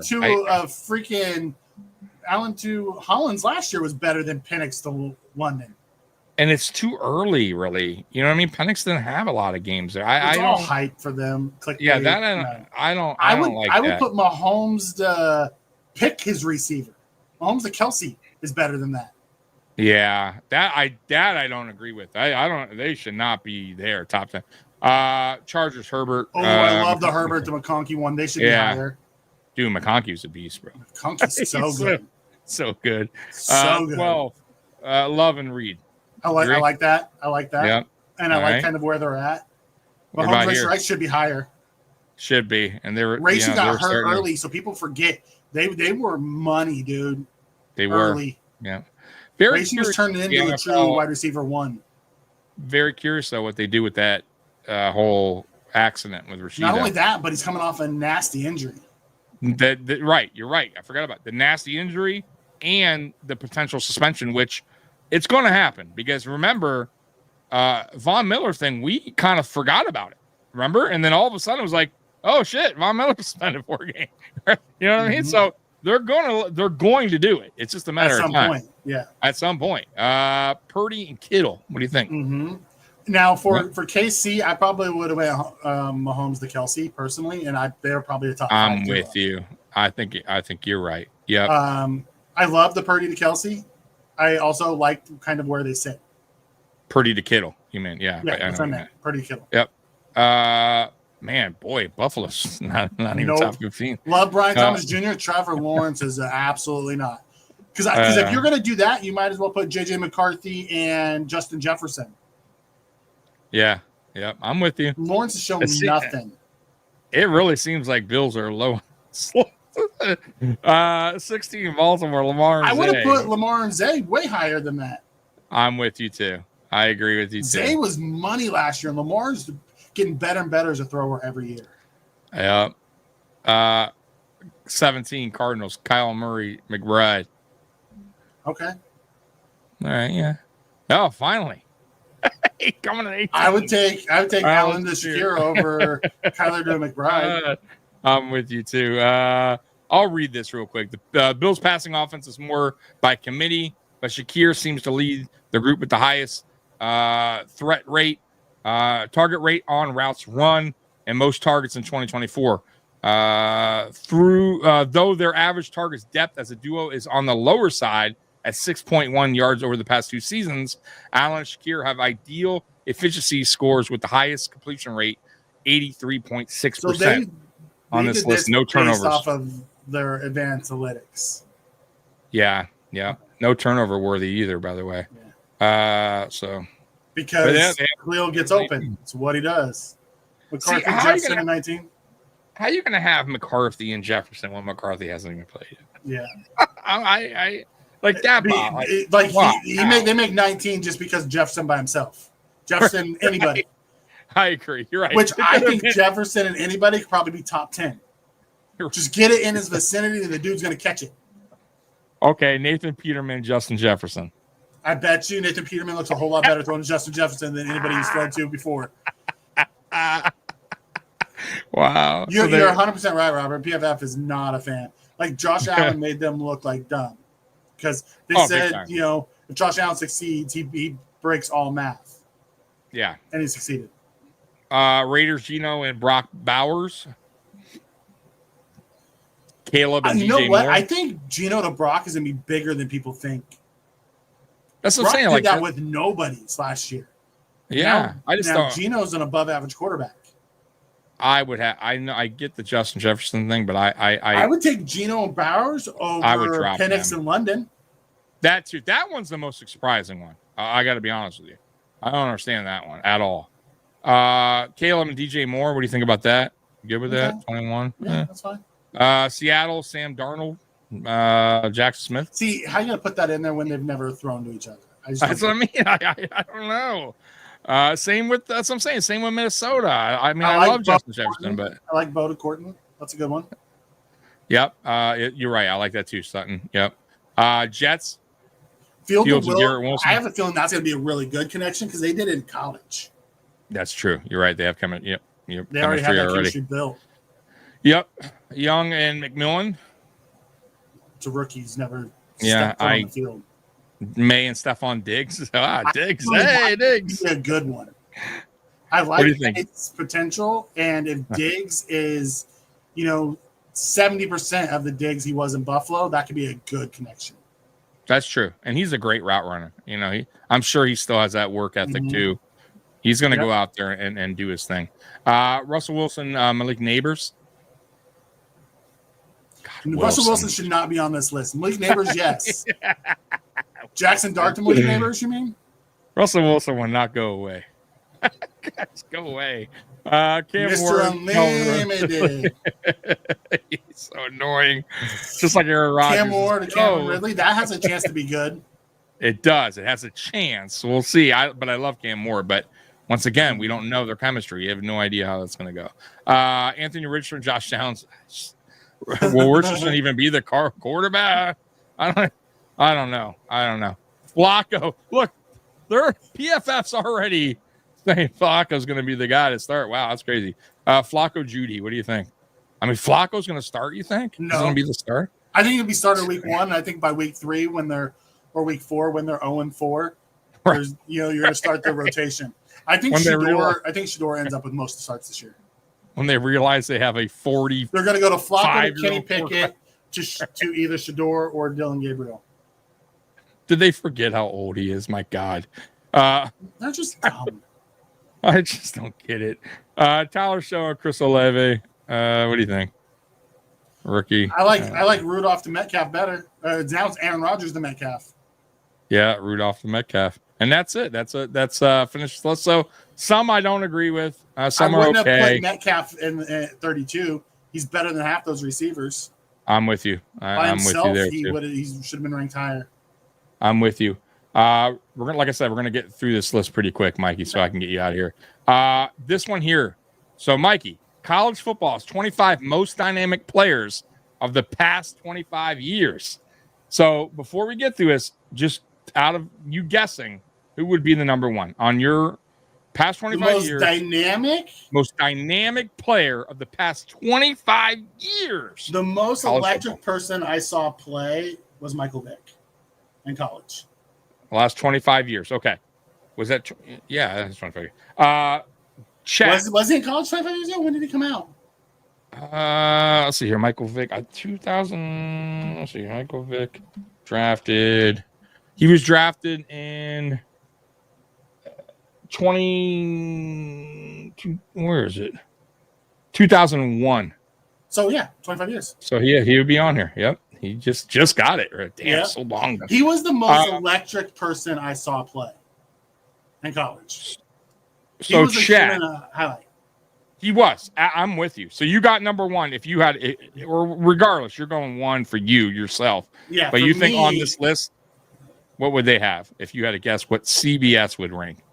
So you're going Mike Vick, and I'm on the most dynamic. I mean, that goes back to what do you consider dynamic?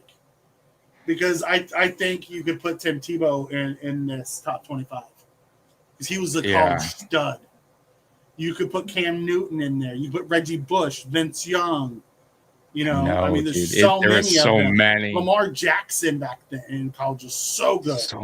Vince Young, you're right. So good. There's so many of them.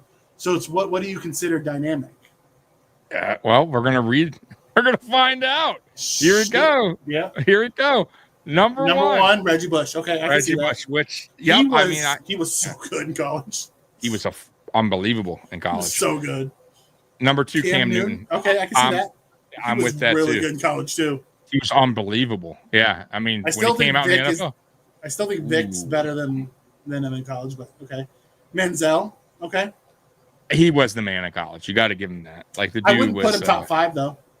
I got to see the rest of the list, but I agree with you. I think Vince Young was more dynamic than Johnny Manziel. I agree too, and he won a championship, didn't he? I don't think Manziel did with A&M, right? Texas A&M. I mean, Lamar Jackson with Louisville. He was so good in college, dude. He was unbelievable. So good in college, wasn't he? He was fun to watch. He was so good. There he is, Vince. I would have Vince Young. You're right. Vince Young should be higher. Over, than John. I would have him number 2. Yeah, I'm with you. If Vince's not on the list, I would have him number 2. Bro, that championship game was unbelievable. The Reggie Bush versus Vince Young championship game was elite. Dude, back and forth. Vince Young was it was unbelievable, bro. And if you're talking dynamics, Travis Hunter. Yeah. I've never seen someone do the things Travis Hunter's done. Okay, 6. Wow. John, you nailed it. Yeah, there you go. The things that guy did in college, I mean, it was one thing doing it at, an HBCU. It was another thing doing it at a D1. Right. Yeah, he's unbelievable. AP, yes. Oh, my 100%. God, yes. He was so good. such a beast, bro. Such a beast. I mean, he did the same things in the pros he did in college. McFadden in college. Oh, unbelievable. Yeah. Unbelievable. Devontae Smith, Alabama. Won a Heisman. Very wide good. receiver. Very good player. Tavon Austin. Jesus, yes. College Tavon was awesome. You ever watch his college, highlight reel? Holy shit. Dude, that's an amazing highlight reel. Pitts was so good in college, too. Yes, you're right. Let's see where I'm sure he's on here. But Tavon Austin was unbelievable. All right, DG, I can get down with that.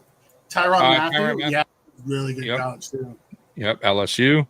Pat White. Pat White was that college quarterback who was just dynamic, who would have made so much money in the NIL era because he was just so explosive. He just didn't make it in the NFL, huh? No, he wasn't built that way. Because the NFL he was before his time. He would have made it in today's RPO NFL. Right. Yep. Mute this guy talking. All right, Kyler Murray, Oklahoma. No. You don't think so? He was pretty exciting. He was fun to watch. But I have to see the rest of the list. I'm sure there's better that could be ahead of him. Put it that way. Devin Hester. See, like right here, I'd have him ahead. You know what I mean? Like I'm hurting. Saquon should be ahead of. Yes, and there he is. Yeah, okay, there's Saquon. And you're right. He should be ahead. Saquon was a beast. And this goes back, John. This goes back to dynamics. Who's the most dynamic? Yep. You know, I don't know if Tebow was dynamic. Tebow was just true. One. Tebow was just wins. He just wins. Yeah, he was a leader. Exactly. And like that, like so good at Texas Tech. Bro, Crabtree was so good at Texas and he was okay in the NFL, but in college he was a beast. Blackman. There was a wide receiver, Blackman, that was there too. Christian McCaffrey. Oh my God, he should be higher. Stanford, he was a beast, bro. Oh my God, so good. Sproles at K-State, I watched him. He was the only guy I've ever seen move close to what Barry Sanders was able to move. I watched him go into a hole, cut out of the hole, go around 3 people, and then outrun somebody. Yeah, he was a freak. Rob RG3. Yeah, RG3 was unbelievable in college. He was really good at Baylor. Percy Harvin. Remember, he had his little stint with us. Harvin in college was elite, though. Clowney in college was elite. He was. And I remember this, by the way, the hit. Yeah. Remember that where he hit that dude from Michigan and his helmet went like he knocked his out. He almost took the ball out of the quarterback's hands. The left tackle didn't block him. Oh my God. Denard Robinson, quarterback, Michigan. No, not for me. See, he was good, but I wouldn't put him in the top 25. Hey, I wouldn't put Dalvin Cook in the top 25. I wouldn't either, but he's made the list. Ted Ginn was really good. Yes, he was dynamic for sure. DeAndre Thomas, I don't remember him, or DeAnthony Thomas. I don't recall him. I wouldn't call him top 25. And that's it. So how does Vic not make that? You're right. How does Vic not make this? I'm shocked. I don't know, but he didn't make it. He did not make it. You're right. How does Derrick Henry not make this? You're right. Wow. CBS, shame on you. We should redo that one day. Yeah, I don't get it. You're right. I don't know, Mikey. I don't know. And Lawrence wasn't on the list. That guy was so good in college, but it goes back to what do you consider dynamic?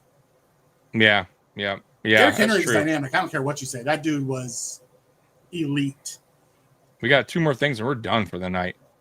Division. This is NFL's Bleacher Report, Mikey. This is the division ranking. So here we go. Division by division rankings. Vic wasn't. He was drafted in 2001. We looked it up. It's not more than 25 years ago. Yeah, he was 2001, so he would have been there. AFC South coming in at 8. You agree? Rankings. So what? What are we doing? It's the NFL division by division rankings. Okay. So they got the South coming in at 8. I might put the NFC South at 8. Okay. Or so it's AFC South 8. They got NFC. There's what you just said. Let's figure it out. Flip them. Flip a coin, one or the other.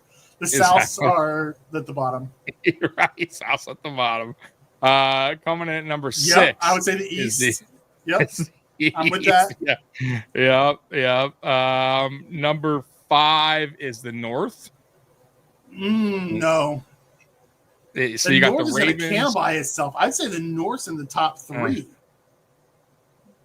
Okay. All right. So you think they're? I might be. Think about that. It's the Steelers. That's the Ravens. That's the Bengals. Yeah, it's a lot of tough teams.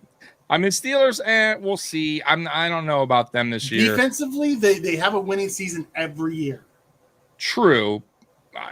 They're not an easy out. I get that, but I don't know if they're going to be fighting. But I'm saying they cannibalize themselves. So if you're talking about a tough division, they're top 3 in the toughest divisions. True. And Cleveland will see 40-year-old Joe Flacco. Let's see. NFC West coming at 4. Okay. Who? The NFC West. Yeah. Rams. See, I think the North's harder than the West. Okay. At 3 is the East. What do you think? Eagles, teams, Commanders. 3 teams. Okay, 3 teams. Is what Cowboys. Says. I would still take the North over the East. I'm with you there. I think I am. Look, on one hand, the Giants. Giants are so bad. Number 2, NFC North. Man, that's a tough division, bro. We don't know what Detroit's going to be with new coordinators. We don't know what Minnesota's going to be with a new quarterback. So to say that they have a tougher division than the North is wild to me. I just think AFC North. I think this is a tough division because, I get what you're saying with the Lions, but boy, they're stacked with. They have a lot of good players. They still have a really good head coach, and the Green Bay Packers are doing things right. Okay. I would still put the North in at the 3. Okay. 1 is the West. What do you think? I would say the West is probably AFC West is probably the toughest division right now. I would put the North or the West at 1. Yeah, that North is vicious, dude. I'm with you. It's. I mean, so really, it's only a couple bad, really, shit divisions. Other than that, there's some tight ones there. There's some. The Bengals are just a fringe wildcard team. They cannibalize each other every year. You can call them mid, but they make the playoffs almost every year. They're going to be a 9-win team, Steelers, bro. Exactly. Sure. Yeah. So you have a chance. You have 3 9+ win teams. How is that not a top 3 division?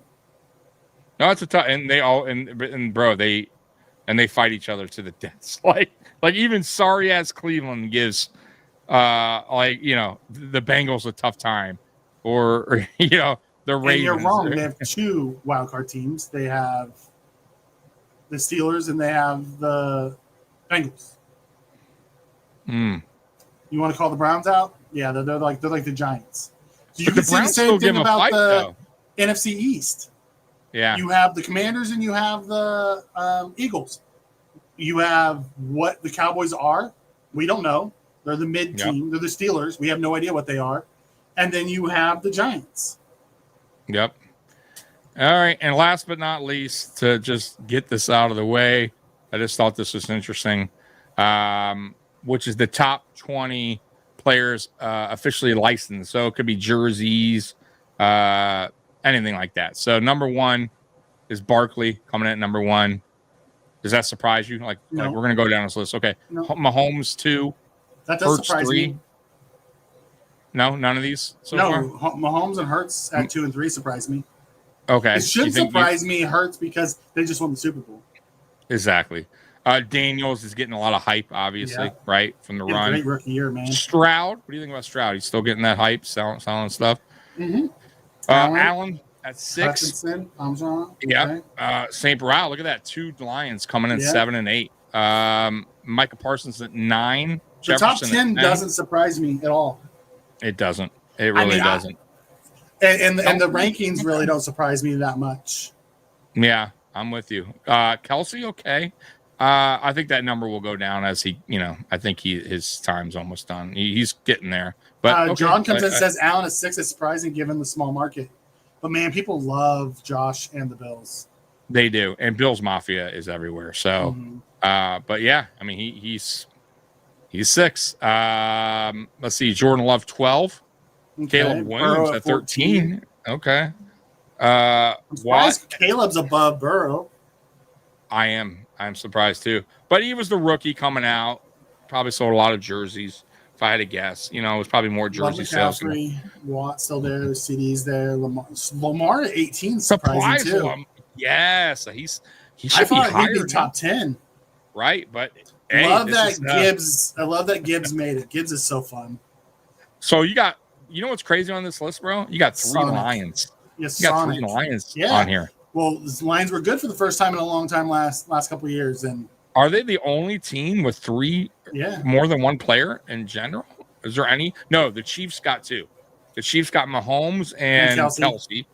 And who else? Who else has more than one of a player? That's it, huh? I think, right? Am I wrong here? What about Chase and Burrow? Are they there? Burrow's at 14. And I don't think Chase is on there. Chase. No. Wow. Okay. Eagles, Chiefs. So it's Eagles, Chiefs.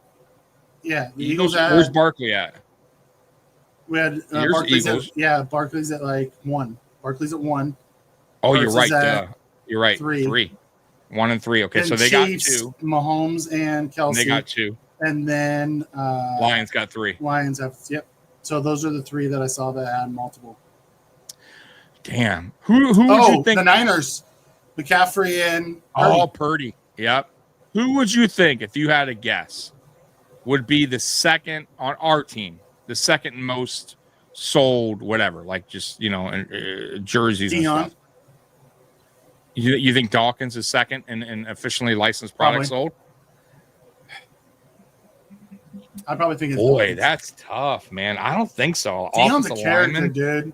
Deion's a character. I get it, but I don't think so, because usually, especially on jersey sales, it would have been Diggs before.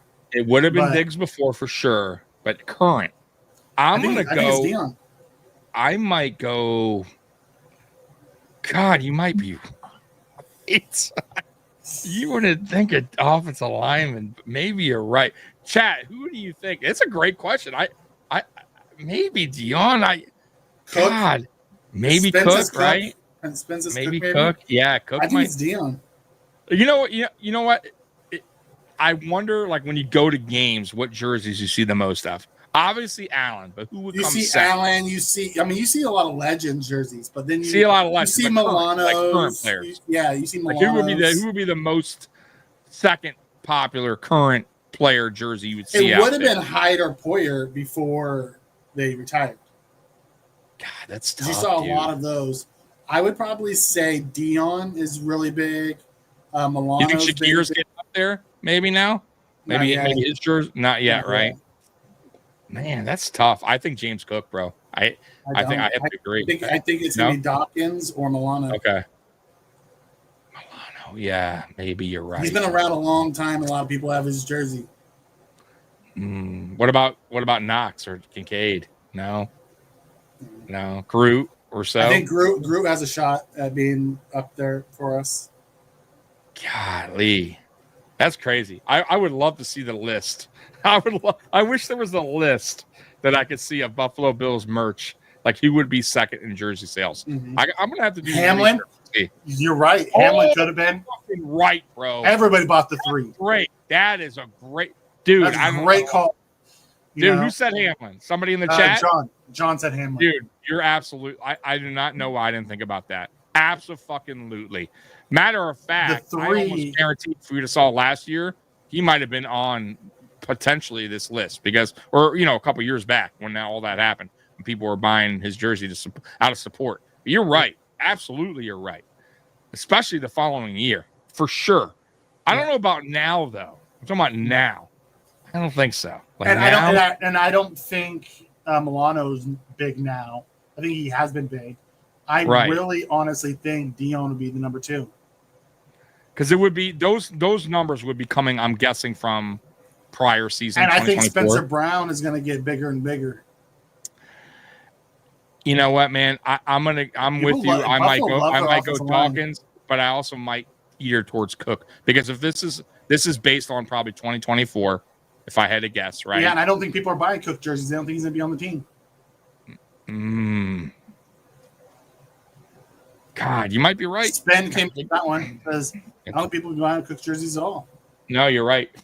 You're right. Yeah, you know what? They'll be buying them when they're on the clearance. Reed Ferguson.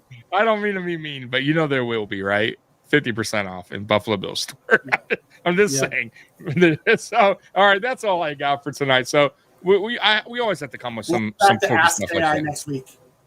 Oh yeah, I'm sorry, guys. We'll do the AI thing next week because I wanted to make that an every week thing. So we still have some things planned, obviously, for the show. We want to do the all-time Buffalo Bills team, kind of like the all Madden team, but for the Buffalo Bills. Me and Mikey still have to have some time to build that correctly to make a good show of it. And we still got the verses, which we're going to take an older team. He's like, that's why I showed up. Okay. So, yeah. All right. I'm sorry. Give us a question. We'll ask AI. Give us a question. All right. Let me pull up the AI. Let me see. All right. So, all right, Spin. You wanted it. Give us the question. Yeah. So let me pull it up. let me pull it up and let's find it. I don't know. Okay. So here we go. So let me share it on the screen. Spin angry. He's like, bro, I came to watch you guys bullshit. I'm not a good question maker. Yeah, you bullshitting me with what is it? The reason why you showed up is to ask questions. Ooh, should we ask? Will James Cook get 15 touchdowns this season? How about that one? You like that? Okay, let's see. All right. Will James Cook? Oop, James Cock. That's not good. James Cock. You want to see what? Oops. 2025 NFL season. And I didn't even put rush. I just put touchdown. Yeah. All right.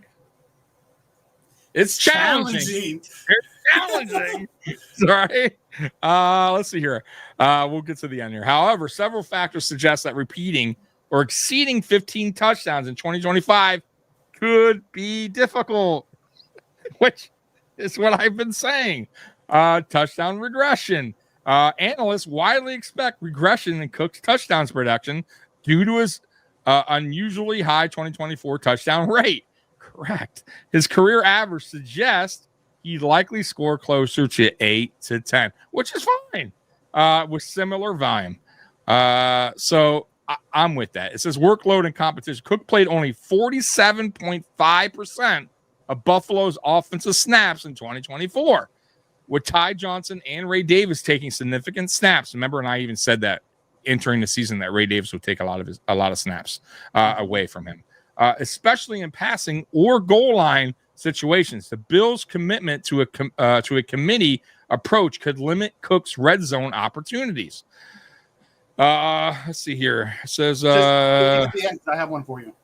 Yeah, it says conclusion. While James Cook's capable of another high-scoring season, it's unlikely he'll reach 15 touchdowns in 2025 due to expected regression, competition for carries, and Josh Allen's red zone presence. A more realistic range is 8 to 12, though he could exceed that if he sees increased volume or maintains his 2024 efficiency. Keep an eye on his contract situation and the Bills' backfield distribution during the offseason, as they will heavily influence his usage. And we just talked about that, actually. Yep. Would you like me to search for more, blah, blah, blah? So that's the answer. So go ahead, Mikey. What else you got? All right. What's the next one? Who should the Bills re-sign, McGovern or Torrance? Is this a question by you? Yes. Look at me, not spelling right. Who should the Bills re-sign? Osiris. Boy, look at my spelling's terrible, bro. Torrance or who? Who'd you say? Or McGovern, right? Or Connor. And it's E or O on his name.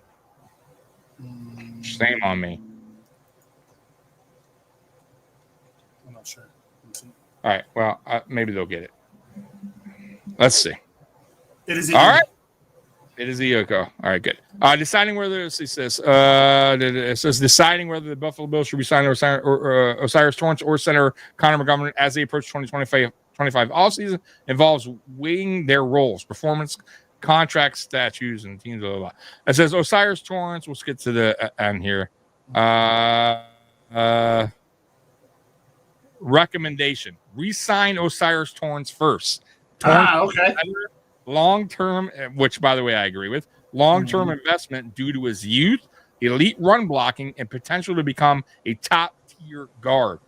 Extending him in 2025 before his value spikes in 2026-27 could secure a deal below market rates for guards 12 to 15 per year. His role in supporting Cook and the run game aligns with Buffalo's balanced offensive approach under Joe Brady. Consider McGovern for 2025, then evaluate McGovern's importance at center and his chemistry with Josh Allen makes him valuable.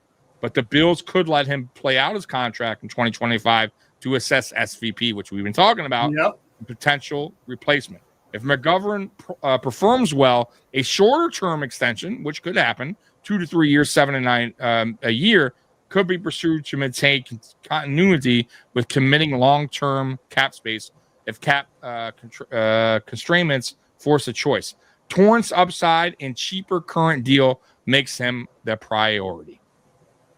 All right. I like it. And then John had one. All right. Go ahead. Biggest reach in the 2025 NFL draft. And this will be our last one for asking. All right. I didn't want to miss that because I do like this segment. This is fun, isn't it?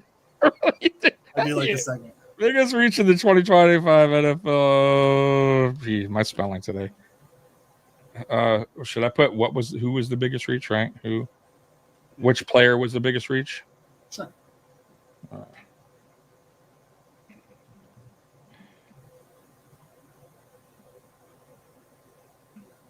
You can just do it like that. It doesn't matter. Yeah, I know.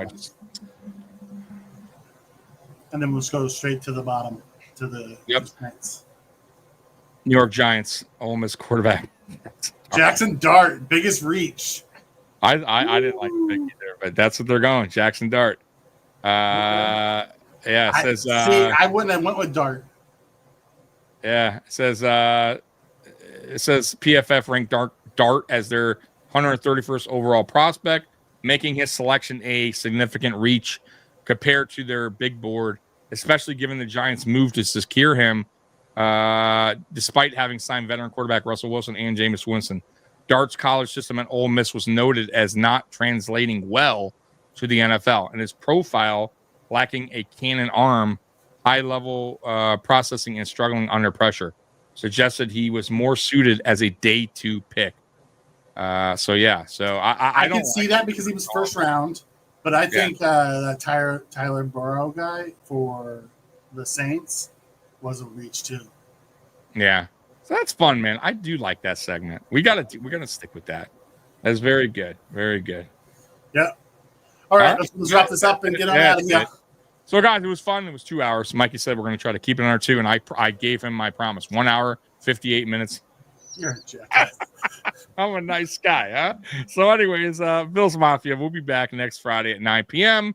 We appreciate you guys rocking with us as always. Thank you so much for the super chats. And like I said, for subscribing and all that good stuff throughout the year. So we'll be back next Friday at 9. Thank you very much. Bills Mafia, you guys rule, and we're out of here. Peace. Go Bills. Go Bills.